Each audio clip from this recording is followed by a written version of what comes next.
And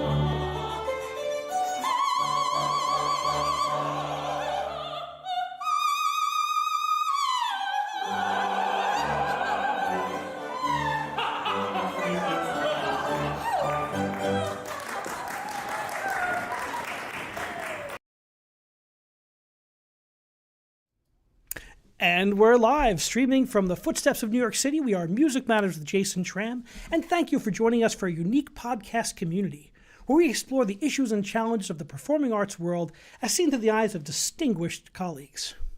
Please remember to subscribe to us on YouTube and smash that bell icon for the most up-to-date information on upcoming guests and topics. We love it when our guests like and share our videos. It helps our community grow. We recently hit, what's our number today? 1,336 subscribers, and we're growing. It's really exciting, and we're bringing you new and exciting artists. So please be on the lookout for that. You can check out our website at www.jasontram.net for our 124 past episodes. This is episode 125, and our complete library of past episodes. So please join us and check out who we have coming up. It's going to be an exciting month to come. We have a wonderful guest tonight, Miss Chelsea Friedlander, who is a dynamic coloratura soprano. She has sung lead roles with the Winter Opera of St. Louis, with the Cleveland Light Opera, and recently, in 2019, with the Nashville Opera, singing the role of Olympia in Tales of Hoffman to rave reviews. We've gotten to work together with the wonderful company in New Jersey, the Light Opera of New Jersey, and we're so excited that she could be here. Welcome, Chelsea. Thank you, Jason. Thank you for having me. I'm so excited to be here. It's been a while since we worked together. It was actually the last opera I conducted, which is, boy, I missed those times, but had a blast working with you. The video we just saw was from that production, and it was so much fun. You just light up the stage when you sing.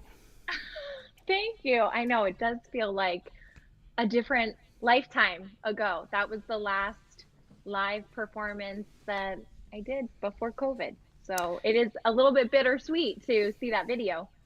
BC, right? Before COVID. That's what I say. That was BC. Yes. So what's been have you weathered the storm in New Jersey, or you've been in New York City? Where have you been? So I am in Morristown, New Jersey. So yes, in New Jersey during this pandemic time. It's a good time to be in New Jersey. I really like New Jersey. Morristown's a great town, and there's a lot of great culture in that neighborhood. And I have a soft spot in my heart for New Jersey. A lot of my career is based in New Jersey. So, yes. So, what have you been doing during this stretch when performances have kind of dried up? Where have you pivoted your attention to?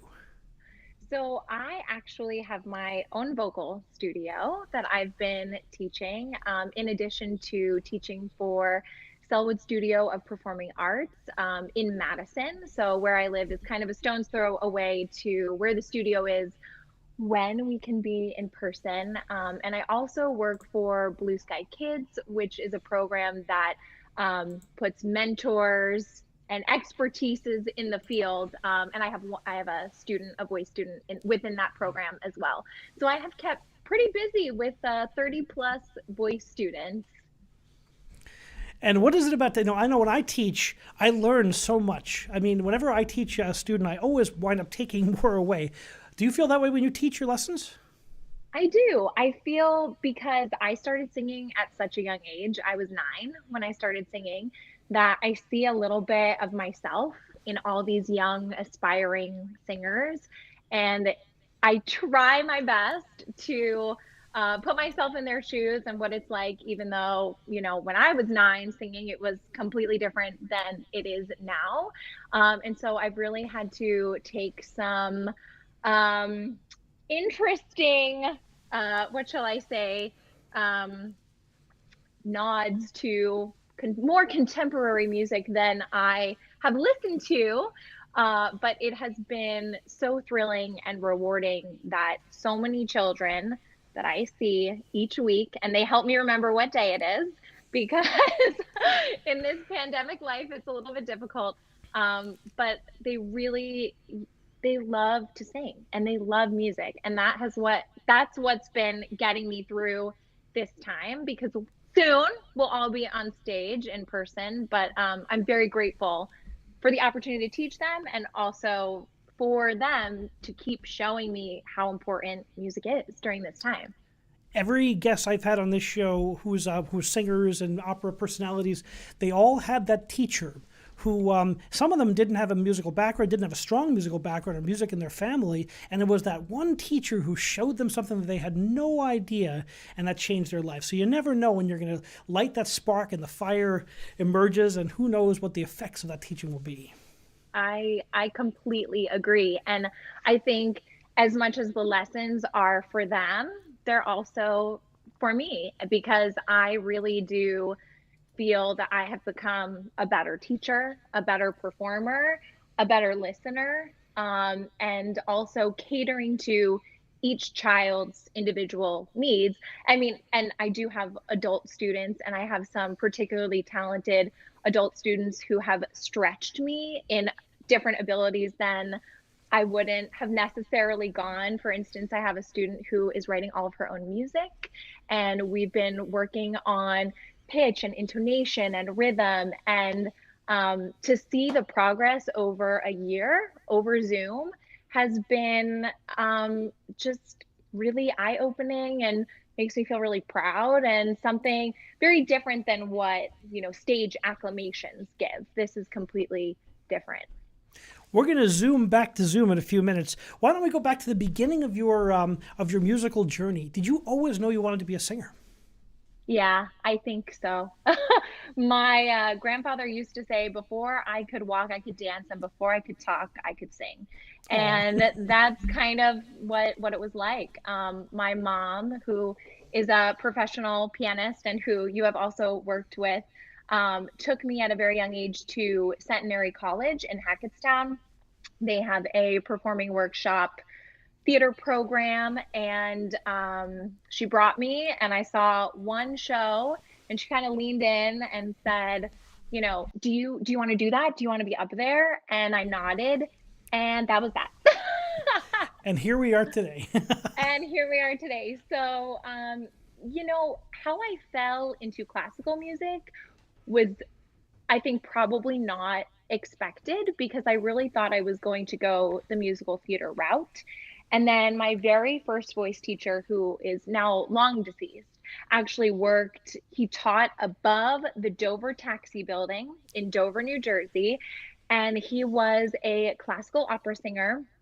And my mom took me every Friday religiously until I then moved to a different voice teacher. But I was with him for 5 or 6 years religiously, and his motto was every female is a soprano, which we know now is that's probably not the truth.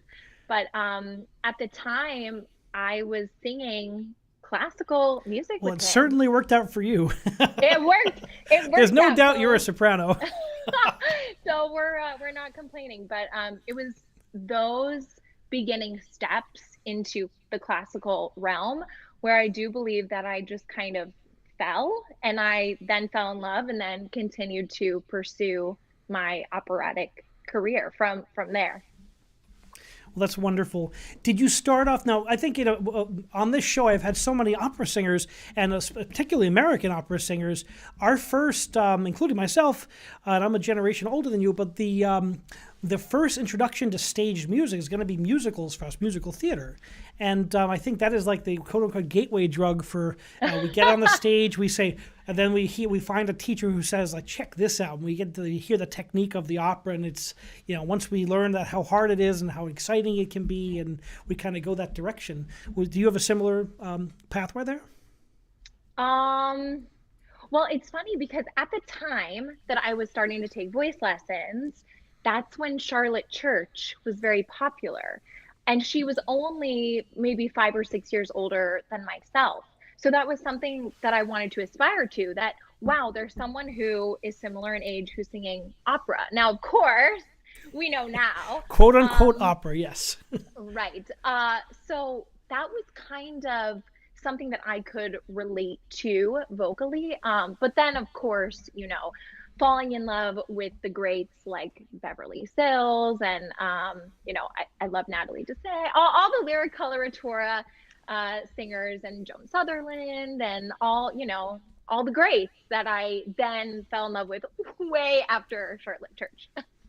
it's all a progression. People have to you live with the music you understand, and then you kind of broaden your horizons as you go through it. And a For great sure. teacher is the mentor who makes that connection for you, Yes. right? And Yes. maybe a student comes singing a certain way and hearing Broadway belting, and then a couple introductions and a couple arias later, they're like, and then the light bulb comes on. You never know, and it's Yeah. I think that is the way of American singers is through musical theater is to get on the stage, learn that they love the stage.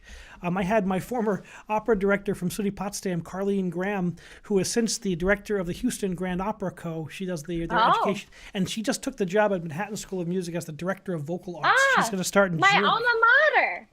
I mean, wow! And then, she's become like one of the leading educators in opera. And she's same thing. She is actually. I used to direct plays at home. We would buy ratty old outfits from the Salvation Army store, and she'd make up plays. And and through musicals and through her love of that, she eventually came into opera. And I think that's such a Yeah. great story. So now we have a question from the audience. Our first, Oh, Bob asks, "Did you start out singing classics? And what do you enjoy singing now? Do you find that your technique allows you to sing in different styles?" yes. So, I'm really fortunate that the way that I was born and the way that I trained my voice, that I do a lot of crossover material. So, for those at home who don't know what crossover is, it is that mixed genre of being able to sing opera, operetta, and musical theater. And I was really fortunate that I dipped my toes in all three. Um, and what was the question? What was the other question? What was the first? Oh, do you enjoy going back and forth between genres? I do. I do. Honestly, I think if I really could live in operetta land forever, I would. I always have loved singing in English. And so, I've sung Mabel in Pirates of Penzance a handful of times professionally, and it just gives me so much joy. She's a favorite of mine. But not to say that singing another language doesn't give me joy, because that's a different challenge in amongst itself. But I do really love that mix of the opera qualities plus that little musical theater edge, I guess, let's say. Thank you so much for sharing that. Thank you, Bob, for asking the question. We really appreciate when we get our comments. We got some great love for you in the chat feature, so a lot of love. So a lot of friends in there. That's wonderful. We love to see that. And so your next journey, you started studying. You loved Charlotte Church. What was the next journey on your way? Where did you do your undergrad and master's degree? So I went to Cleveland Institute of Music for my Bachelor of Music and studied with the head of the vocal department there, Dr. Mary Schiller. And then I went on to Manhattan School of Music and got my master's in music, and ironically also studied with the head of the vocal department there, Maitland Peters. So apparently I liked the top teacher there, both schools. I thought it was ironic. They both were the heads of the vocal programs. Wonderfully active pedagogues producing such great talent. And what did that teach you? What did each teacher bring to you that you didn't have before? When I was looking at undergraduate schools and I was only looking at conservatories, obviously the most important thing in classical music is the core teacher. And my beloved father drove me on, I believe it was Easter weekend. We drove from New Jersey, we drove to Cleveland, Ohio, and Dr. Schiller, who is a wonderful, brilliant, loving Southern woman, she would say, "Oh, honey child, just come up and we'll have a lesson." And that's what happened. We had the voice lesson on Easter Sunday before I had to make my final decision. And she was so loving and so caring and so attentive. And at that time, that's what I really needed as a voice student, to be nurtured and also to make sure that my voice was going to be in the right hands, so that now, a million years later, that I'm still singing healthily and supported. And that was really important to me. And she really was so careful choosing the repertoire that was going to take me to the next level, but also was still so careful. And I really took that from her, which I also do with my own students, making sure not to give things that are way too advanced, because probably you're going to return to those pieces. And even though I was so vocally mature in undergrad, I'm so glad that she didn't give me some of those things, because then I would have had to have redone them. So I was very fortunate to have those 4 years, and at a smaller conservatory where I did get to have amazing performing experience, which is quite rare in undergraduate conservatory, programs. Absolutely. And what were some of the So, formative musical experiences you had as an undergrad? well, believe it or not, I sang Carabino, which I Ooh, don't know if I would ever return to, but that was very fun, in um, the Marriage of Figaro. I sang Sophie in some in scenes. I sang Pirates in some scenes. I sang, so it was a bunch of, oh, Abduction. So a lot of my like wheelhouse things that obviously didn't know at the time. But I just loved that there were so many performing opportunities for me at that school. And then it was a little bit different at Manhattan School, but I was grateful to Maitland Peters because he really also nurtured me to sing what I loved. And singing is so much a part of me. And I also share with my students that, well, if you don't love it, then I don't want you to sing it. And so with Maitland, I was very fortunate that we got to work on my operetta. We got to work on my opera. We got to work on musical theater. Um, and I was really nurtured in that program too. I was very horse blinders, just went in, did my 2 years there, studied hard, had a great Master of Music recital where I premiered an art song set that was written for me from a colleague who I knew from Cleveland Institute, who now works at Juilliard, Evan Fine. And that was a real like delight for me that I got to kind of like be out of the box for my Master of Music recital. So both degrees really served me well for when I was there, and have definitely shaped me into the musician that I am today. those So conservatories train you for the rigors of the stage and for, get you your sea legs and then get you ready for yeah. that next step in the career. It's certainly a learning process, and it takes many years to train a singer. And did you always have the coloratura and the voice? Was that just in there, or is it taking years to unlock that? No, that was pretty much there. When The I joke is first that coloraturas spring from the wound singing Olympia. when I first studied with Lauren Fulton Corson, who her and her husband Bill Corson are, owners of Light Opera of New Jersey, um, I was 16 when I walked into her music studio, and the first thing Oh, I sang for her was Poor Wandering One. And I also for never forget this story because I sang for her. I believe my mom played for me, and it was the first time Lauren was hearing me. And she said, just wait a minute. I need to get my husband, Bill. And so, so my coloratura was pretty much always there, and obviously studying with Lauren as well, such an esteemed lyric coloratura, and she's Juilliard trained as well. And her also singing all the roles that I have also sung as well was just an added bonus. And she has also brought so much to my musical career and my life. And I'm very grateful to both of them as well, because that also shaped my lyric coloratura with well, all you the need roles those that I've opportunities. sung. Those stages where you get the first chances to do those roles are so important. I mean, for me too, Yes. I conducted my first opera in a small church basement in New Jersey. That was the first time I got in front of. I was a 24-year-old kid teaching high school in Summit High School, and then got hired as music director for the Stony Hill Players in New Jersey, and I Oh did yeah. HMS Pinafore with there were Ah, a couple random instruments and a piano, and I'm conducting, and it was quite a journey for me. But I learned everything in those opportunities. I got a chance to get up there. I got a chance to work with adults and work with singers, and I said, this is what I want to do.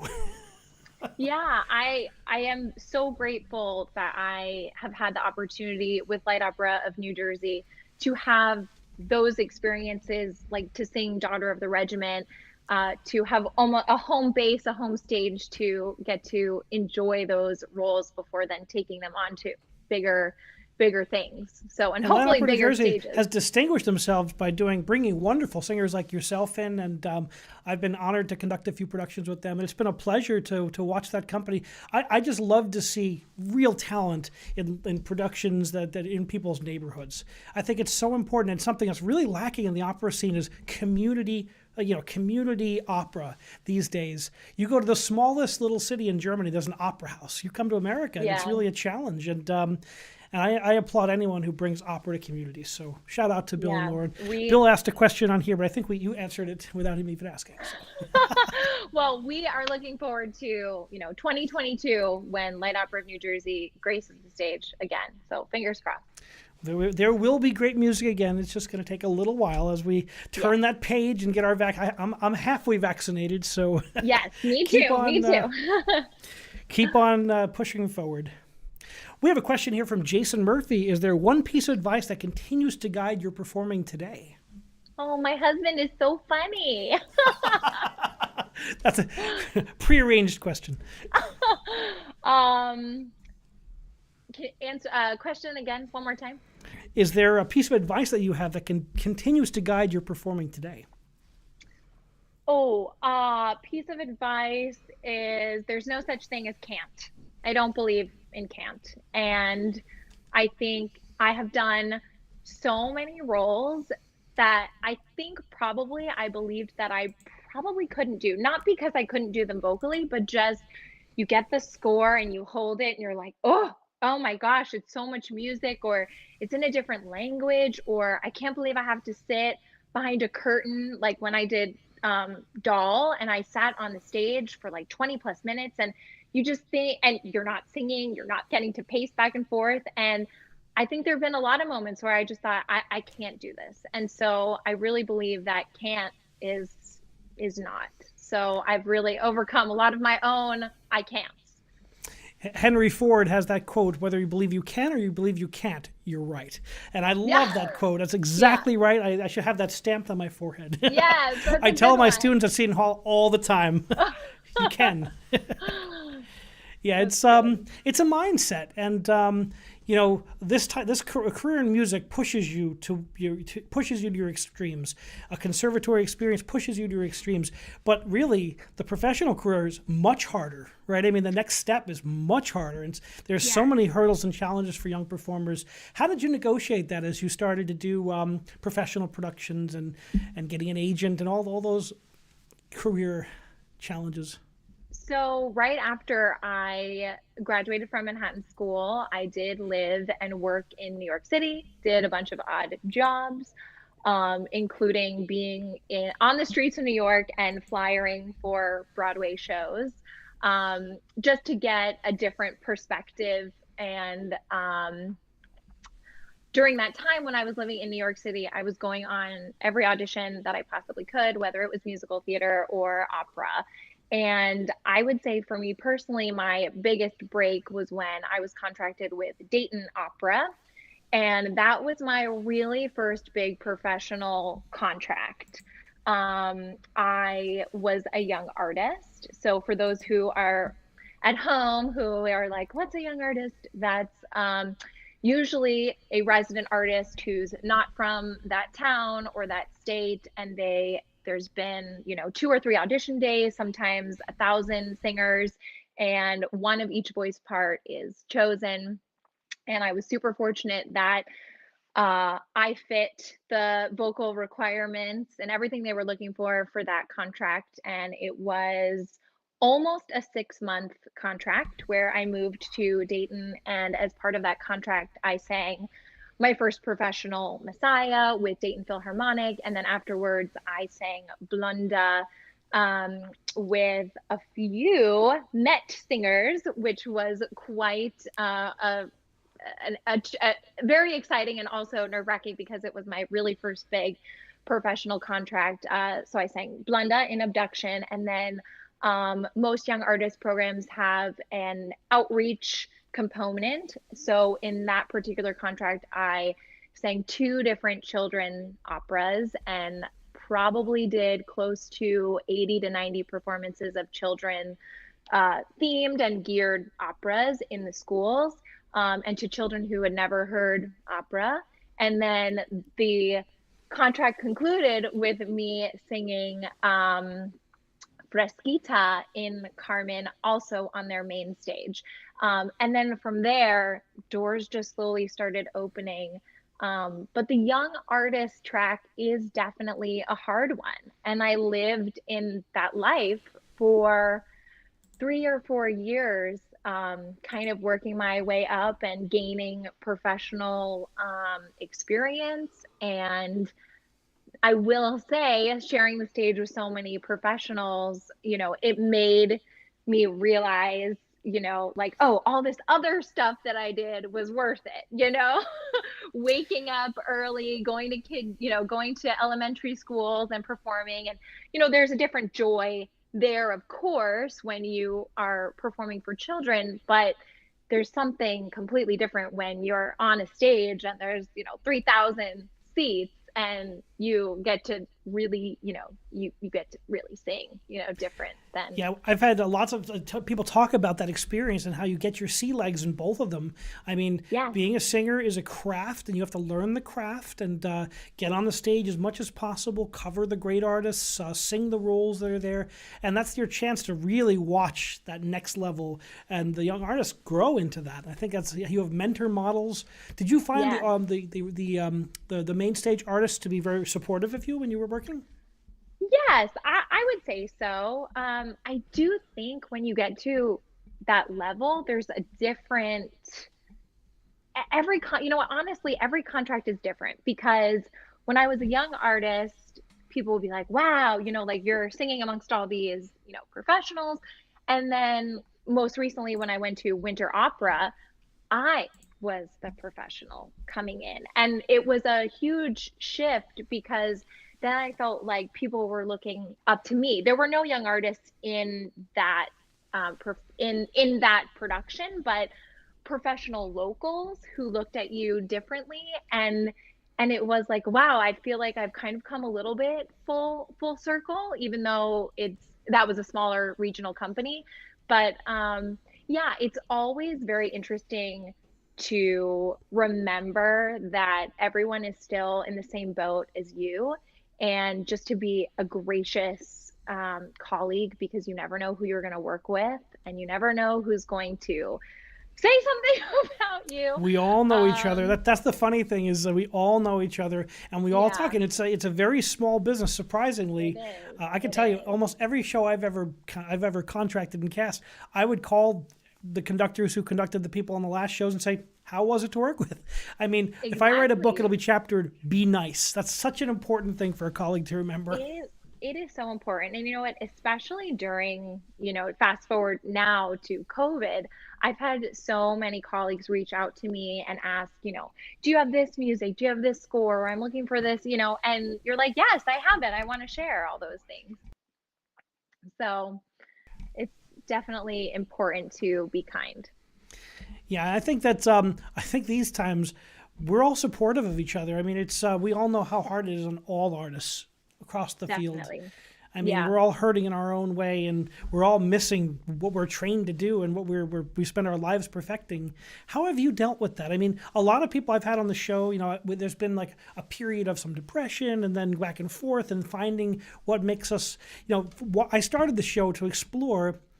I didn't crystallize initially, but it took me a while to say, how are artists innovating in a time when their primary method of making art is kind of evaporated? What are people doing now? And how have you dealt with that? Oh, that's a good question. I think I'm really fortunate to say that I had some personal, exciting things happen for me during a time when there's been such great loss for so many people. Not, I mean, in the arts and our country. And so that has kept me going, that I had things to plan for. So I got married in August of 2020. Congratulations, a COVID wedding. That's Thank wonderful. you. That was good news. Look, oh, good news. So that was something really positive for me.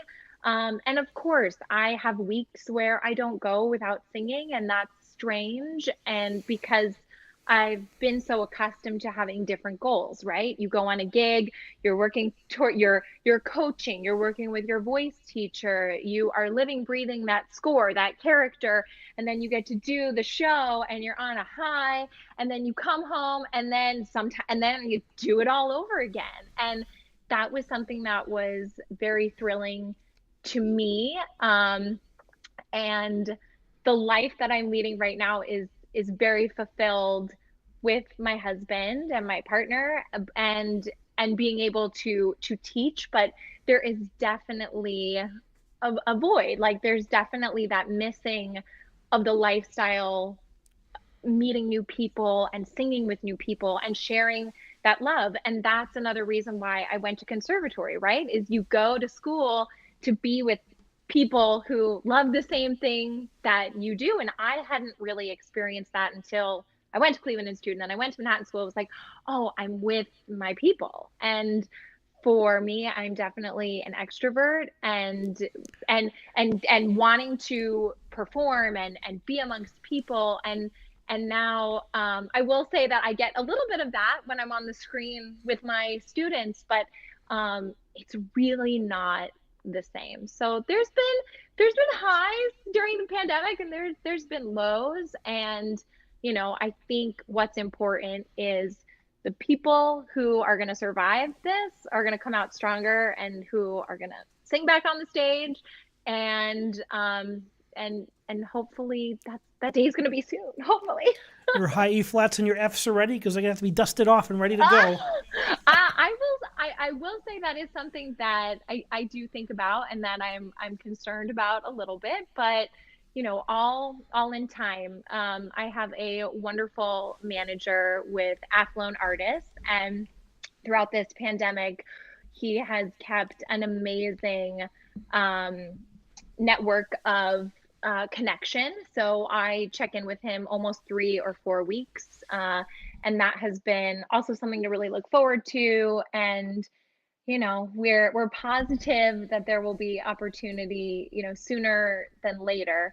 And it's funny because right when I pretty much signed with Athlone Artists, there was just slowly starting to be momentum. I felt like my career was fine. I finally had a career that needed to be managed. That's why I was so fortunate to be signed with Athlone Artists. And then things were happening, and I was doing more auditions, and then COVID happened. So yeah, I mean, it's like this. I had my debut in Prague and my debut in Vienna, with both with European orchestras in June of last year, and it's like, well, forget all that. And here we are. It's we all missed those performances, but they will come back. And this is a time for. Have you made any self-discoveries during this period that maybe you wouldn't have thought about otherwise? Oh, that's interesting. I think as an opera singer and musician and vocalist, I didn't realize, my husband laughs at me, but I needed to find more hobbies. Music, my hobby too. Because singing has been my life for so long. And so it was really interesting when at the beginning, when I wasn't teaching as much, I had more time. And then word of mouth, one student's parents talks to another student, and then I have a full private studio, and I work, at Selwood Studios. So then I didn't have as much time. But as silly as it sounds, I've really enjoyed painting my nails. That's been like a calm thing for me. And yeah, it's been an interesting time to not have so much music on my plate. So I think that's still something that I am, working out. I think this is the first time in my adult life where I've really been in one place for a long time, like for a long time, because before I even met Jason, I was my husband, Jason. I was on the road. I really was. And I was fortunate to have parents who supported me. And so I would, go home for a few weeks and then do it all over again, do other Back on contracts. the And road. Yeah, that's the life of a singer. Yeah, and so I will say to have a more like day to day is it's nice. It's strange too, but I'm enjoying it, and I would have never had this time as like a newly married person if it wasn't, for COVID. So there are definitely, one of my friends says, definitely COVID blessings within Blessings and COVID. silver linings, right? I think we've all Yes. found that. Once all my performances were canceled, and I just had my teaching, and I'm like, I wasn't traveling. My son and I said, "What can we do?" And we started the podcast, and this is like episode 124. And I've learned so much from my colleagues, like yourself. I'm just always fascinated how people can be creative and how they can instantly pivot when everything we have and we kind of know from ourselves is taken from us, and It, how yeah. incredibly positive this community is. It really is. And it's kind of amazing what happens when someone just says, here's Zoom. Like, I'll never forget. I had never heard what Zoom was. And my boss, Tom, had said, well, we're starting your schedule on Zoom. Like, I'll never forget. It was like that, March last year. And it's amazing though how the kids just they adapt with change as well too, and they showed up every week and was like, well, this is it, we're doing this. So I run two choir rehearsals, two choral society, community choral societies a week on Zoom, two university choral rehearsals on Zoom, on Teams, same thing really, Teams. right. And I do my university orchestra on Teams, and then I do lectures on. It's incredible. Like, it's I've had to pivot, and the kids teach me most of the time, but but it's Yes. it's incredible what we can accomplish. And I think in some ways, some of this technology is going to come with us to the next chapter too, because there's certainly, I would do initial reads through Zoom, give people notes that way. I was asked to chorus master an opera this summer. I'm in the contract negotiations for it, and it's going to be the rehearsals. The singers are going to be far apart, and I'm going to rehearse them on Zoom to start with and give them their markings and tempi and do the initial there, and then eventually we'll meet up. But there's a lot of positives in the telecommuting and how we can use that in our field. I do believe so too, because I think prior to COVID, I had a few students here and there, and then you would say, well, I want to let you know I'm a performing artist, so I'm not going to be available to you sometimes when I have, concerts and gigs. And now I don't really think that's going to be the case. And I have a bunch of students who are in different states now and different time zones. And so I'll be able to see them. I can say, okay, well, my off day is this, and I have X amount of hours. And so I really think that is going to help so many artists, not just myself, for their other love of, teaching and giving back, and also to help with those downtimes when you don't have a contract. And I think that's really going to be helpful in so many ways. Well, the artists of today have to be flexible, and that's just something we all have to negotiate, whether it's conductors or singers. And I think that's really exciting that you've found that way that you can, have that income stream even when you're traveling. That's really a very Yeah. positive thing to have. Yeah, I do think that it's going to be a different outlook, maybe off days are not going to look as off anymore. Well, a very prominent baritone was Steve Labrie. Stephen Labrie was talking Oh, I about. know. Yeah. Yeah, Stephen Labrie learned how to code. He got certified in computer programming. So now he's like, instead of sunning myself on the beach and practicing twirling my cape, I'm going to be like coding. Because I know. I people know. had to make such incredible changes to their life. It is amazing. I mean, I am just so grateful that I'm still being able to contribute to the musical world. I think if I did anything else, I just don't know if I'd be as fulfilled, you know? We have some wonderful questions. I'm going to conflate some of these really great questions. Do you prefer comedic roles? Oh, I love it. Yeah. And you're really funny on stage. I mean, you have such a natural delivery, and your personality just sparkles when you sing. And I have to put that out there. It's so fun. There were so many moments in Deflator Mouse that were just pure, like, it's funny because I was actually talking to a student today about how your character is not you, but I am so not always, right? But I'm so fortunate that I do have, a funny streak in me, I guess. And so that has always come very naturally.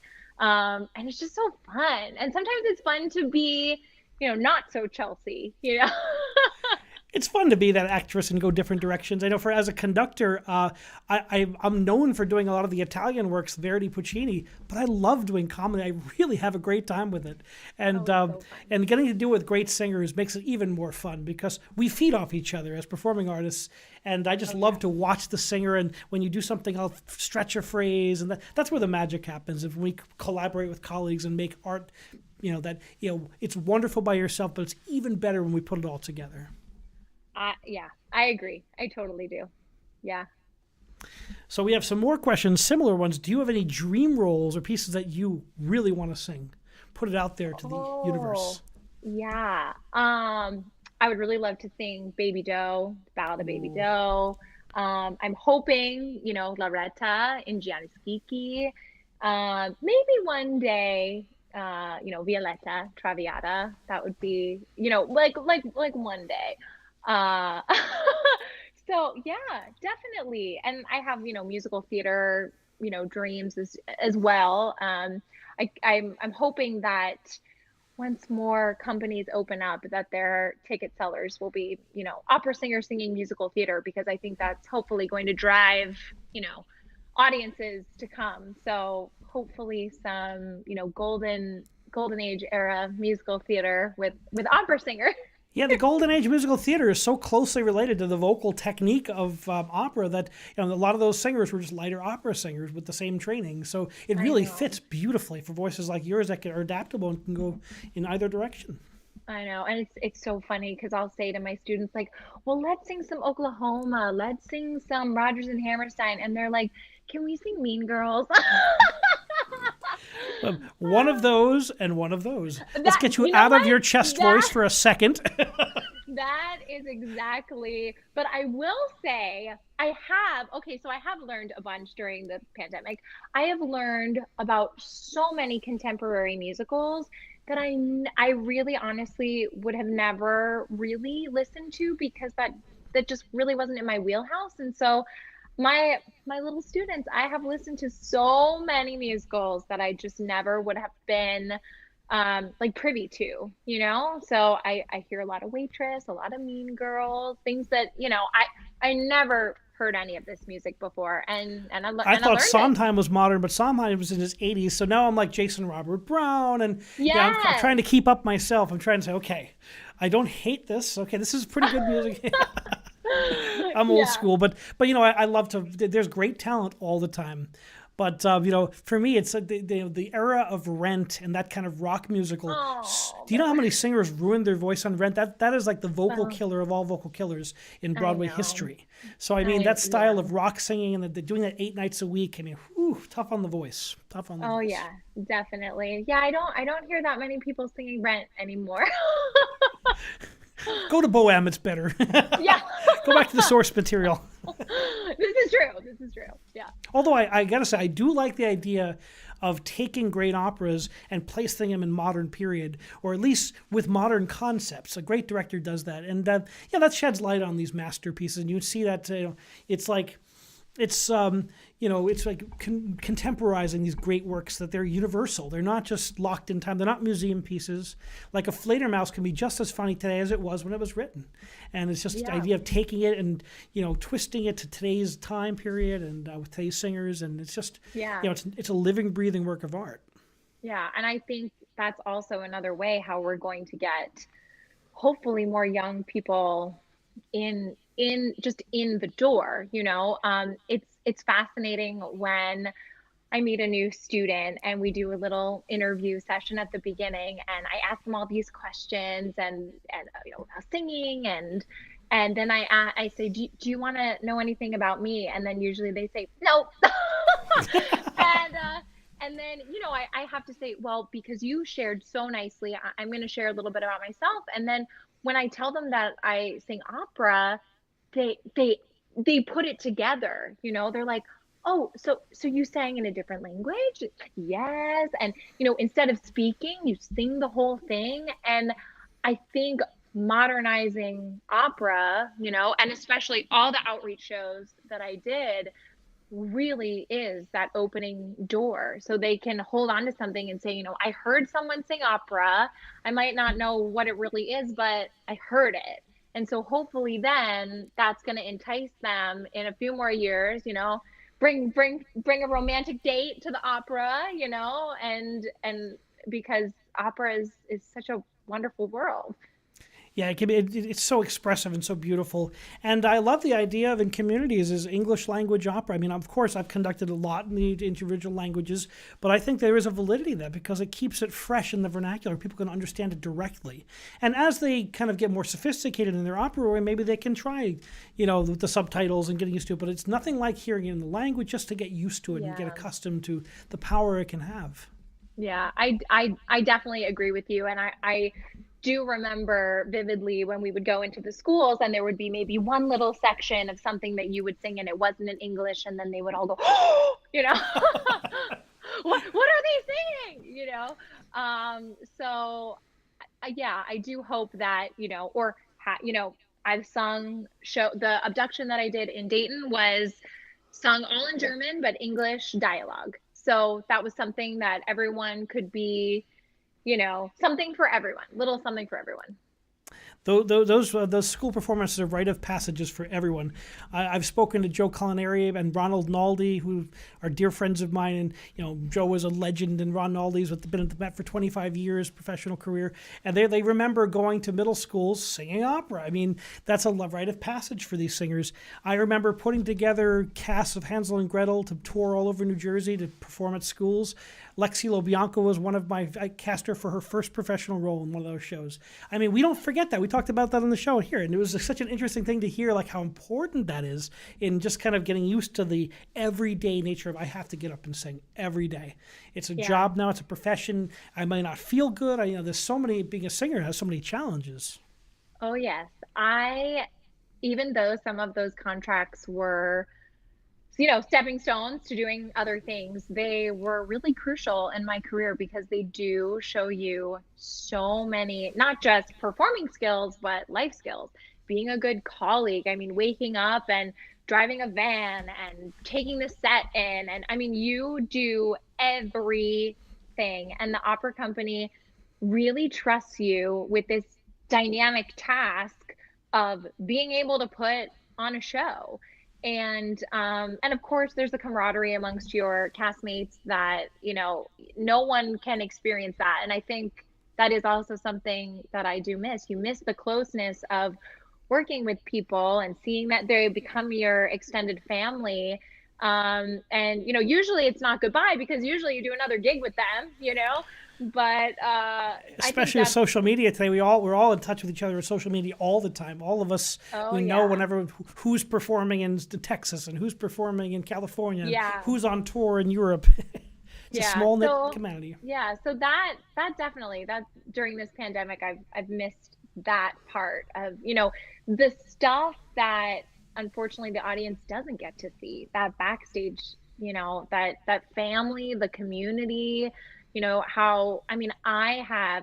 sure some of my fans and friends are watching. I have still such close friends who've become family in Dayton and in California and in Nashville.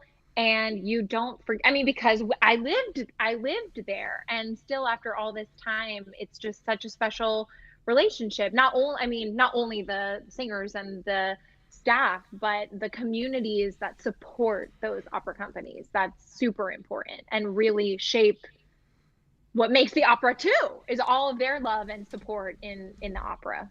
I tell my undergrads, music is a people business. It's no matter what the level you're at, it's always a people business, and you can never forget that. Yeah, no, and I miss that, and I miss all those people. Well, the good thing is that the telecommunicating allows you to keep in touch with people regardless of geography. I think, and that has been a nice touch. And I've got an interview tomorrow with a Spanish soprano at noon, and then I'm talking to someone in Paris in the afternoon, and I've got someone else in the evening. It's just great that we can have these conversations. And I thank you so much for taking the time to join us tonight. Yes, this was so fun. Thank Got one you. more question from the audience. Do you have any live performances lined up for the future?